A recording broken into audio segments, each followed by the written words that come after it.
Salut les Wargamers, c'est Benoît de Wargaming Miniature Tuto, j'espère que vous allez bien. Petite vidéo de rentrée où je vais vous présenter aujourd'hui le livre de campagne Italy Foggut pour le jeu Bolt Action. Et ça, on en parle tout de suite après le jingle.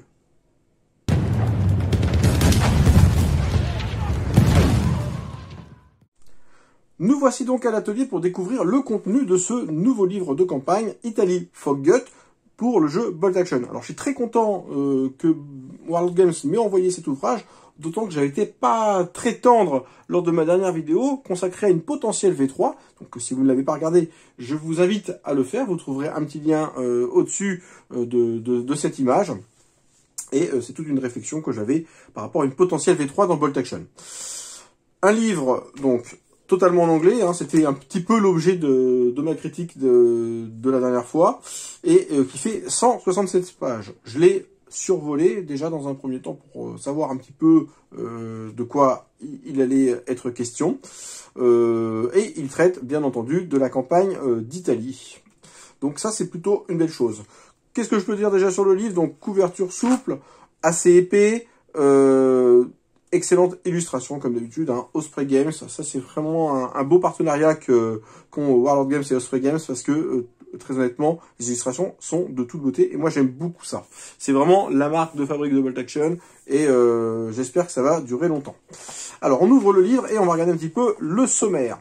Donc sans surprise, tout en anglais, avec une première partie qui est consacrée à la campagne, une deuxième partie consacrée au scénario, puis après on arrive aux nouvelles unités, donc ça peut être assez intéressant, et on va voir un petit peu ce qu'on trouve. On trouve des Britanniques et de nouvelles unités du Commonwealth, des nouvelles unités des États-Unis et françaises, des nouvelles unités italiennes alliées, ça c'est assez original, des nouvelles unités de la Wehrmacht, et des nouvelles unités italiennes de l'Axe. On a également de nouveaux théâtres de sélection. Donc là, à mon avis, c'est qu'on va avoir deux nouvelles listes. Et qu'est-ce qu'il y a d'autre? Et l'appendix et tout ce qu'on peut trouver par la suite. Les crédits. Alors, à partir, qu'est-ce qu'on peut trouver dans ce livre? Donc déjà, encore une fois, hein, de superbes illustrations qui pourront vous aider dans vos travaux de peinture. Ça, c'est plutôt une belle chose. Un petit peu d'histoire avec la campagne de l'Italie, qui a opposé donc les forces de l'Axe et des alliés du sud au nord, hein, avec la Sicile notamment. De jolies images, moi j'aime beaucoup ça. Un plan, alors ça on n'en trouve pas à chaque fois, mais bon, un joli petit plan qui va nous expliquer un petit peu la progression à partir de la Sicile jusqu'en haut, et avec les différents types de corps d'armée qu'on va trouver. De jolies illustrations avec, encore une fois, de très jolies photos et un joli travail de peinture. Donc là, bon, ça vous raconte un petit peu, ça vous fait une petite leçon d'histoire, hein. Bon, c'est pas forcément une mauvaise chose. Encore une fois avec des cartes, la bataille de Cassino, Anzio. Bon, franchement, hein, moi j'aime beaucoup hein, ces illustrations, c'est vraiment une source très riche hein, pour les peintures. Alors, la deuxième bataille de Cassino. Donc là, on est vraiment dans l'histoire. Et je sais qu'il y a beaucoup de joueurs de Bolt Action qui sont faits d'histoire, donc ça devrait faire votre régal. Hein. Il faut savoir que les livres de campagne, et comme le livre de règles de Bolt Action, vous apportent quand même pas mal d'éléments historiques. Hein. Ça reste un jeu historique, on peut le jouer dans un respect strict de l'histoire, ou de manière un peu plus marrante, on va dire, avec notamment des unités qui n'étaient pas forcément ensemble à l'époque. Ça nous donne quand même une grande liberté. Et ce qui fait également la richesse de ce jeu. Donc là, on va tomber sur des scénarios. Alors, les scénarios, j'avais lu quelque chose, une petite critique dernièrement, et en regardant dans un premier temps les scénarios, je veux dire que je suis assez d'accord avec cette petite critique, qui en est une sans vraiment en être une, parce que bon, on a quand même de jolis scénarios, mais la personne qui a émis cette critique, je crois que c'est un youtubeur anglophone, qui nous a expliqué qu'en gros, Pour faire tous les scénarios de ce livre, il faudra un investissement de décor qui soit vraiment conséquent, et ça devrait représenter à peu près 1000 livres, 1000 livres ou 1000 dollars, je sais plus trop, d'investissement justement au niveau des décors. Donc c'est bien et c'est pas bien. Bon, après, on peut toujours adapter. Hein. On n'est pas non plus dans un respect strict du scénario. Ça nous donne un cadre. C'est déjà ça. Et je sais qu'il y a des gens qui aiment bien faire des campagnes complètes de semaine en semaine dans leur club et avec des amis. Donc ça, moi, je trouve pas que forcément que ce soit une mauvaise chose. Ici, on vous donne des règles spéciales. Des règles de déploiement, bien entendu. Des différentes forces. Ok. Donc un premier scénario, un second scénario. Tout est bien expliqué. Hein. Avec des règles spéciales d'assaut, de pluie, tout ça. Donc ça peut être assez rigolo. La boue, hein, ça fait 2 fois que je le vois. On vous donne des options de multiplayer. Donc ça c'est à savoir aussi. Le pont, alors là, bon, on voit, hein, les photos quand même, elles sont vraiment, c'est richement illustré, mais bon, c'est vrai que sortir un décor de ce type-là, ça va pas être super facile. Bon, quoique les routes, elles sont plutôt droites ici. Ok. Donc là, vraiment... Alors avec des armées hein, qui sont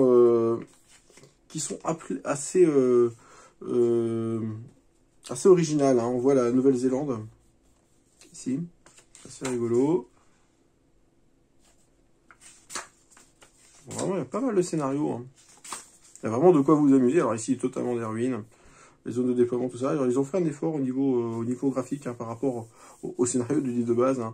On va voir tout de suite que ici, bon voilà, on a l'impression de voir un petit peu des petites images aériennes. C'est plutôt bien fait, plutôt bien réalisé.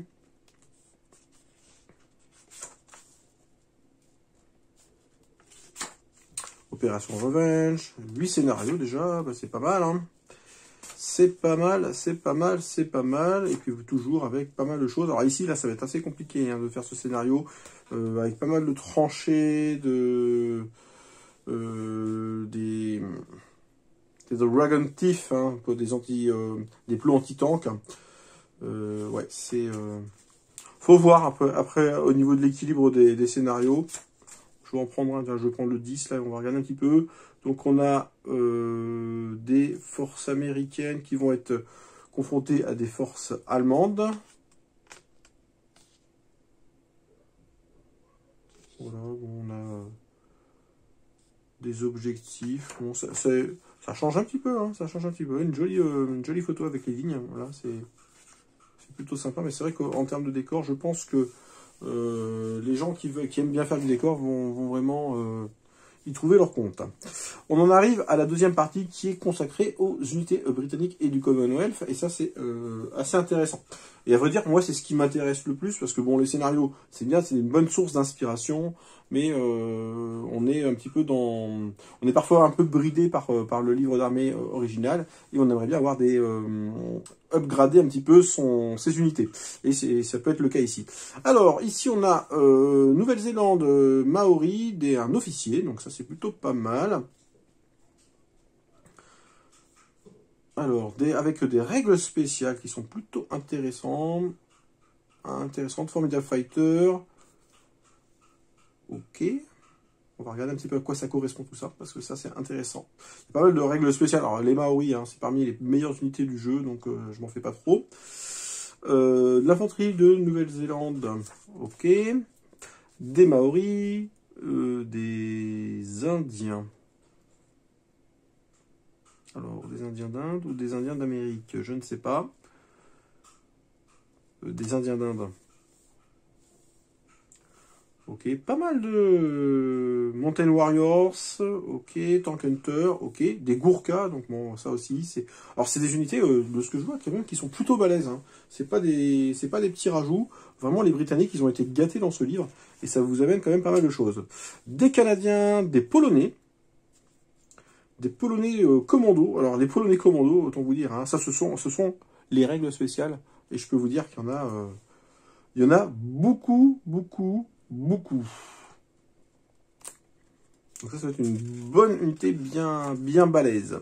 Alors, je rentre pas dans tout le détail. Hein. Le but de cette vidéo, bien entendu, est de vous donner déjà un aperçu d'ensemble du livre pour vous montrer un petit peu ce qu'il contient. Bien entendu, je vais pas vous donner une fiche descriptive de l'ensemble des unités du livre. Déjà, ça serait du plagiat. Et puis, de toute manière, c'est le but, encore une fois, c'est pour vous donner un ordre d'idée de ce que cela représente et est-ce que ça peut avoir un intérêt pour vos armées. Alors, véhicule armoré car Staghound. Il me semblait qu'il était déjà ce petit char-là. Alors, si vous avez l'information, vous pouvez me laisser un petit commentaire dans la description de la vidéo. Voilà, bon, c'est pas mal, hein. Le schéma de peinture, ça c'est plutôt cool. Un char reconnaissance, donc c'est une armorée de car, bon, sympa. Il y a des héros, ça c'est plutôt pas mal. Alors, les héros, très honnêtement, moi, en partie, je les joue pas. Déjà parce que ça coûte plutôt cher. Alors là, il coûte 30 points, donc c'est pas très très cher. Et il a pas mal de règles, donc ça peut peut-être être intéressant. À voir dans quelles conditions ils sont utilisés. Donc ici, c'est un vétéran de l'armée indienne. C'est pas mal. Et on a un ours. Ça, c'était l'ours. Alors normalement, il y a un ours qui est offert avec l'achat du livre. Bon, on a eu juste le livre, mais bon, ça, c'est pas bien grave. Les nouvelles unités US et françaises. Alors, ça m'intéresse particulièrement parce que je suis joueur d'armée française et joueur d'armée américaine. Déjà, je vois que dans le titre, les deux sont mélangés. Donc, ça me fait un petit peu peur. Donc, des Français... D'accord, ben, j'ai compris. Ce sont donc des Français de l'armée des États-Unis. Donc, c'est-à-dire des Français fin de guerre, plutôt fin de guerre, qui sont totalement dépendants de l'armée américaine. Ils les ont donc comptés comme des Américains. Alors, en tant que Français, bon, ça m'embête un petit peu, ça me chiffonne, je vous dirais. Mais bon, d'un autre côté, d'un point de vue matériel, ça peut se comprendre. Mais j'aurais bien aimé que ils marquent les Américains d'un côté et les Français de l'autre, parce que bon, quand même, on avait quand même un minimum d'indépendance durant le conflit. Donc, on a un officier FEC. Reste à voir ce que c'est. Ah, c'est un Français de l'armée coloniale. Ok. Bon. Pas mal d'options. Ah, mais c'est pour des goumiers. Ok, je vois. Ici, seconde unité, donc une section LMG. Bon. Ok. Une section de reconnaissance. Ok. Ah, ça c'est vraiment sympa. C'est les unités des combattants... d'origine japonaise américain. Et j'avais regardé, ils sont vraiment badass. Et ça me fait plaisir de voir ça parce que ça change un petit peu. Et ça va un petit peu dans le sens de l'histoire et c'est bien de leur donner un petit peu de lumière. La 3e division. Ok, une division de héros. Ils ont eu beaucoup de médailles d'honneur, incluant Audie Murphy, et ils peuvent relancer les tests d'ordre. Ça, c'est plutôt pas mal. Ok. Ils peuvent avancer un peu plus que les autres, avec un 7 pouces d'advance et un 14 pouces de run. Pas mal, ils sont talk hunter, bon ça on le retrouve un petit peu partout, et ça fait une jolie petite unité d'infanterie quand même. Hein. Les Américains canadiens, donc multinationales, ça c'est pas mal, donc ça nous donne pas mal d'options au niveau de l'armement. Ok. La 45e des goumiers, donc bon, là on est sur du français, alors pas du français d'origine, on va dire, hein, c'est du français colonial. Les tirailleurs africains du nord-ouest, ok. une division motorisée, la Légion étrangère française, Italie 44, donc c'est plutôt, ça doit être plutôt intéressant. Alors, par contre, je vois pas mal de règles spéciales The Légion, donc bon, à voir. Hein. Parce qu'on ne nous donne pas plus d'éléments que ça. Alors, les règles spéciales, parfois, elles sont développées directement ici, et parfois, on nous dit simplement un mot, bah voilà, la Légion. Bon. Ça aurait été bien, moi je pense qu'ils remettent l'intégralité de la règle spéciale, parce que bon, ça nous éviterait d'aller fouiller dans le livre. Voilà. Donc bah, voilà, des héros des États-Unis. Pour les Italiens alliés, ok. Quartier général, section de parachute, section motorisée, les chasseurs alpins. Et un héros. Alors je vais un petit peu plus vite, hein, parce que faut quand même qu'on avance hein, dans cette vidéo. Le but est voilà, c'est vraiment pas de vous donner toutes les unités. Ici on a les Allemands avec la Wehrmacht. Et non, là c'est pas de la Wehrmacht, hein, c'est du parachutiste. Italien, la Waffen-SS Squad. D'accord, ce sont des Italiens de la Waffen-SS, des grenadiers, des pionniers, d'assaut. Ça doit être plutôt pas mal, hein. Panzerfaust 30, Flame Tower. Donc ouais, il y a du lance-flamme, tout ça, c'est vraiment pas mal. Mountain Warrior, tout ça. Bon, il y a pas mal de combats de montagne, hein. Ça peut être intéressant si vous avez des décors qui sont adaptés. Des Panzer Grenadiers. Paf, troupe. Ça c'est quoi? Ah, une unité d'infanterie avec une réaction de fuite. Voilà, je cherchais mes mots. Ça peut être intéressant. Donc ça, c'est vraiment une troupe de reconnaissance qui est vraiment très mobile.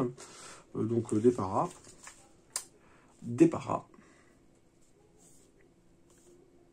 Une équipe de snipers, ça c'est plutôt intéressant. Alors, petite critique que je peux faire. Alors, je vous parlais des règles spéciales. Ici, un bel exemple. Voilà, Fire and Maneuver, page 20 de l'armée des États-Unis. Donc, c'est-à-dire que vous êtes un joueur allemand. Vous avez acheté ce livre pour upgrader un petit peu votre armée. Vous dites, ah bah ouais, il y a un truc sympa avec des snipers.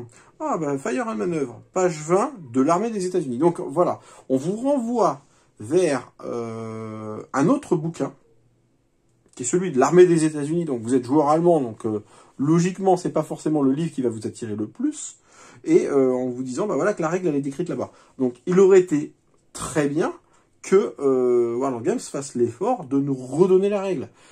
Là on va dire c'est un petit peu mesquin de leur part de dire voilà on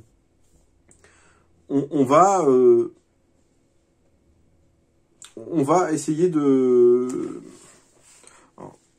Je vais regarder si c'est pas ce livre-là. On va vous renvoyer. Non, c'est pas du tout ce livre-là. C'est bien du livre de Army of the United States. Voilà. Vous allez devoir vous acheter le bouquin de l'armée des États-Unis pour pouvoir utiliser vos snipers allemands. Bon, là, c'est un peu... c'est vraiment tiré par les cheveux. Alors, moi, ce que je conseille, hein, alors, c'est pas irrémédiable, hein, aux joueurs allemands, c'est de se rapprocher d'un joueur américain et de gentiment lui demander le contenu de cette règle. Ou de vous renseigner directement dans le Discord Bolt Action France et de poser directement la question. Et là, on aura suffisamment de joueurs qui pourront vous répondre. Le but n'est pas de faire du plagiat, encore une fois, du livre américain, mais vous admettrez quand même que ce sera beaucoup plus pratique pour tout le monde. Mais en même temps, on aurait mis la règle directement là. Ça aurait été vraiment une bonne chose. Un tigre 1, un éléphant. Alors là, je voudrais voir le point. Voilà, 500 points. Alors, je rappelle hein, que Bolt Action, en règle générale, on joue sur du 1000 points. Donc 500 points, là, déjà, ça sera réservé à des grosses batailles. Et même là, hein, le Tiger 1, c'est 375 points. Autant vous dire que c'est réservé uniquement aux grosses batailles. De l'artillerie, de l'anti-aérien, c'est plutôt bien. Encore une fois, des héros. Les Italiens de l'Axe, donc quartier général, infanterie parachutiste, infanterie navale, c'est rigolo ça. de jolies illustrations, hein, parce que bon, forcément, il y a une belle article, hein, d'ailleurs, de Warlord qui est sorti dernièrement, qui vous montre comment, alors je vous invite vraiment à aller voir leur site, hein, parce qu'il y a quand même pas mal de choses qui sortent dessus, qui vous montrent comment convertir des soldats alliés et de l'Axe italiens. Parce que bon, ils ont emprunté des uniformes un peu à droite et à gauche, et ils vous expliquent à partir comment faire des conversions faciles. C'est un article qui est sorti il n'y a pas très longtemps, donc regardez bien sur leur site, et il y a des choses qui sont plutôt intéressantes, et puisque les figurines n'existent pas. Un héros et les nouveaux théâtres, donc ça c'est plutôt pas mal. Encore une fois, alors les nouveaux théâtres, en quoi c'est intéressant? C'est intéressant parce que on vous donne un certain nombre de règles d'armée. Vous voyez ici pour les Canadiens, pour les Indiens, pour la Nouvelle-Zélande. Formidable Fighter. Bon, on retrouve ici alors les Maoris, alors je prends celui-là, hein, c'est les troupes Maoris. Les Maoris, les unités Maoris ne bénéficient pas des nouvelles caractéristiques enfin des caractéristiques de Nouvelle-Zélande. À la place, ils ont Blood Carling Charge et Talk as Boot Special Rules.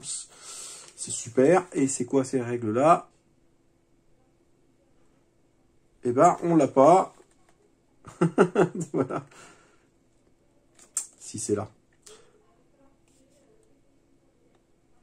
C'est un peu plus haut. Donc il va falloir un petit peu... Elles sont là. Donc je vous dis pas de bêtises, hein. Je vérifie quand même. Hein. Elles sont là. Mais bon, par contre, ce que je vous disais tout à l'heure sur les Allemands, là, elles y sont pas. Oui, donc pas mal de choses. Bulldozer, commando, les unités polonaises. Ok. Et là, on vous donne des petites compos d'armée. Les unités irlandaises, les unités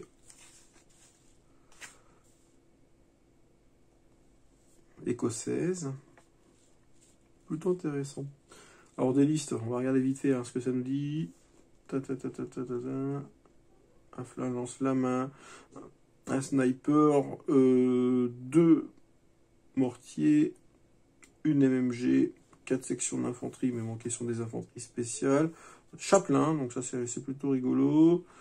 Et il y a quand même ça semble quand même de prime abord, hein, de jolies listes, parce que quand même on vous donne le choix de pas mal de véhicules, dont le fameux Stuart, dont je vous parlais dans une autre vidéo. Mais ouais, c'est plutôt des listes qui peuvent être très très sympas. Ah oui, il y a un truc que je voulais vous montrer, absolument. C'est dans les unités. Ça, j'ai vu ça. Et moi qui suis joueur italien, j'ai trouvé ça vraiment très très bien. Les nouvelles unités de l'Axe. Et on peut avoir dans ces unités des Panzerfaust. Ça, c'était un gros manque qu'on avait jusqu'à présent chez les Italiens. C'est-à-dire, ils ne sont pas très riches au niveau des tanks. Et là, on avait vraiment des armes anti-tank à distance. Donc là, c'est vraiment une bonne chose. C'est vraiment quelque chose qui manquait. Polonais, les équipements, les armées américaines, pardon. Sharpshooter. Alors là, on nous explique que Sharpshooter, donc c'est un sniper, tireur de précision, pour être plus précis. On nous explique que et ça c'est vraiment c'est plutôt raccord avec l'histoire, que dans certains bataillons de ce livre-là, une personne peut devenir sniper. Ce qui est plutôt pas mal, hein, parce que bah, du coup...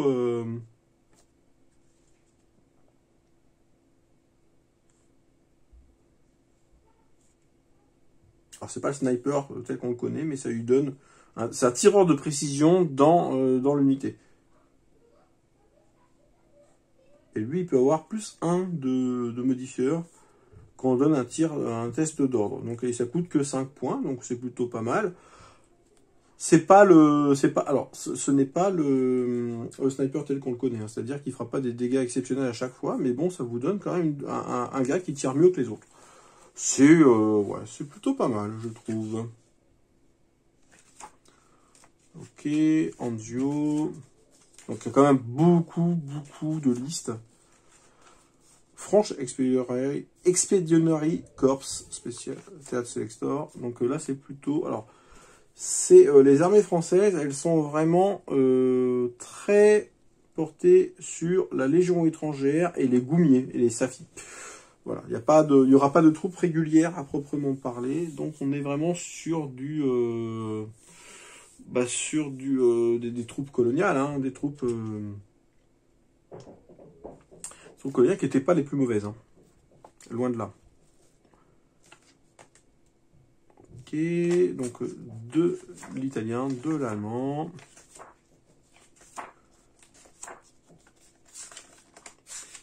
On arrive sur la fin.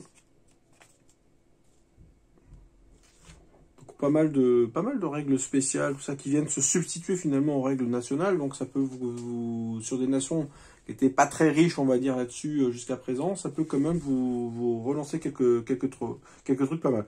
Ce qui est pas mal, là c'est dans l'appendix, hein, j'avais vu ça la dernière fois. Dans l'appendix, on retrouve des unités génériques, c'est-à-dire des unités qu'on peut utiliser dans des pelotons renforcés, tout simplement, hein, dans l'ensemble de ces armées. Donc on va voir les chapelains, donc ça on avait déjà dans certains livres, et là ça nous redonne la possibilité de les utiliser. Les observateurs d'artillerie super lourdes, donc ça peut être pas mal non plus. Les officiers de renseignement, les équipes de mules, ça c'est rigolo, les attelages de chevaux, l'équipement générique, alors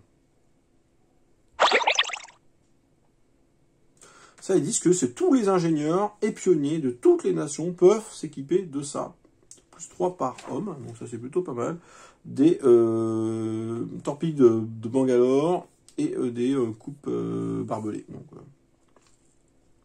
pas mal, des fortifications. Ça, on le retrouve généralement hein, dans l'ensemble des bouquins. Donc ça peut vous donner des règles qui sont plutôt pas mal. Les champs de mines. Alors, les champs de mines. Ça peut être rigolo, hein, comme petite règle. Les règles de dugging, c'est-à-dire on va creuser des tranchées, des choses comme ça. On va s'enterrer en quelque sorte. C'est pas mal. Alors ce qui est rigolo hein, sur cette image, je regarde ça en même temps, c'est qu'on retrouve un petit peu les visages un petit peu caricaturaux des figurines Warlord Games. Et là on est quasiment sur une photo, donc c'est vraiment bien fait. Les forces multinationales qui ont existé hein, durant the Sky.